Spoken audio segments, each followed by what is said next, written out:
Right ఇక details చూస్తే AP deputy CM Pawan Kalyan పై తీవ్ర స్థాయిలో మాటలతో విరుచుకుపడ్డారు మాజీ మంత్రి పేర్ని నాని. పవన్ కళ్యాణ్ ఉడత ఊపులకు భయపడేది లేదన్నారు. ఈ ఉదయం జనసేన కార్యకర్తలు మచిలీపట్నంలోని తన ఇంటిని ముట్టడించడంపై ఆగ్రహం వ్యక్తం చేశారు మాజీ మంత్రి. మా ఇల్లు మీకెంత దూరమో మీ ఇల్లు మాకు అంతే దూరమని కామెంట్ చేశారు. అధికారం శాశ్వతం కాదన్న అంశాన్ని పవన్ కళ్యాణ్ గుర్తుంచుకోవాలన్నారు నాని.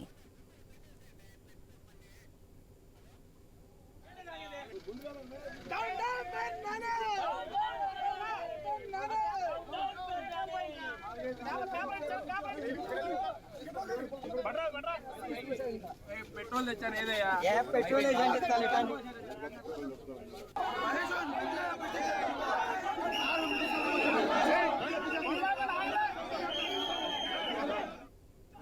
పవన్ కళ్యాణ్కి హెచ్చరిక జారీ చేస్తున్నాం.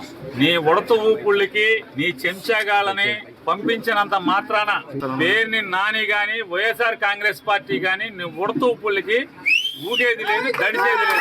రాజకీయాల్లోకి సినిమా నటుడై 4 డాన్స్లు వేసి నువ్వు వచ్చి నీ ఇష్టానుసారం ఎవరిని పడితే వాళ్ళని నోటుకొచ్చినట్టు మాట్లాడచ్చు. మీ ఇంటికి మా ఇల్లు ఎంత దూరమో మా ఇంటికి మీ ఇల్లు అంతే కూడా దూరం అనేది గుర్తుపెట్టుకో. రెచ్చగొట్టి ఆర్గనైజ్ చేసి తాగిచ్చి తాగుబోతుల్ని కిరాయి రౌడీల్ని మా సందు మొదట్లో కూర్చోబెట్టి 4 అరుపులు అరిస్తే నువ్వు వాళ్ళు డౌన్ నాని అంటే ఈ మా వాళ్ళందరూ కూడా 400-500 మంది, నీ దగ్గర 50 మంది ఉంటే వాళ్ళు 400-500 మంది చేరారు. డౌన్ పవన్ కళ్యాణ్ అన్నారు. తప్పుడు రాజకీయాలు కట్టిపెట్టమని చెప్పి పవన్ కళ్యాణ్కి హెచ్చరిక జారీ చేస్తున్నాం. అలాగే మచిలీపట్నం పోలీసులకు కూడా హెచ్చరిక చేస్తున్నాం.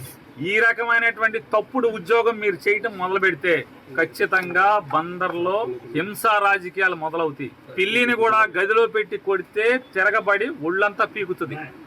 మేము శాంతి కాముకులమే అవ్వచ్చు, అయినంత మాత్రాన ఈ రకంగా ఇళ్ల మీదకి రౌడీల్ని కిరాయి మనుషుల్ని తాగుబోతుల్ని తాగిచ్చి పంపించే పరిస్థితి వస్తే నీకు 50 మంది ఉంటే మా దగ్గర 100,000 సంఖ్యలో ఉంటారు. పోలీసుకు కూడా చెప్తున్నాం, ఈ రకమైనటువంటి సంస్కృతే మీరు పెంచి పోషించి 50 మందిని తీసుకొచ్చి మీరు వెనకాలే పరిగెత్తుకొచ్చి వాళ్ళని పంపించి వెనకాలే మీరు పరిగెత్తుకొచ్చి వాళ్ళనేమి మేము కొట్టకుండా మీరు కాపాడినంత మాత్రాన్ని ఎన్నాళ్ళు జరుగుతుంది ఇది?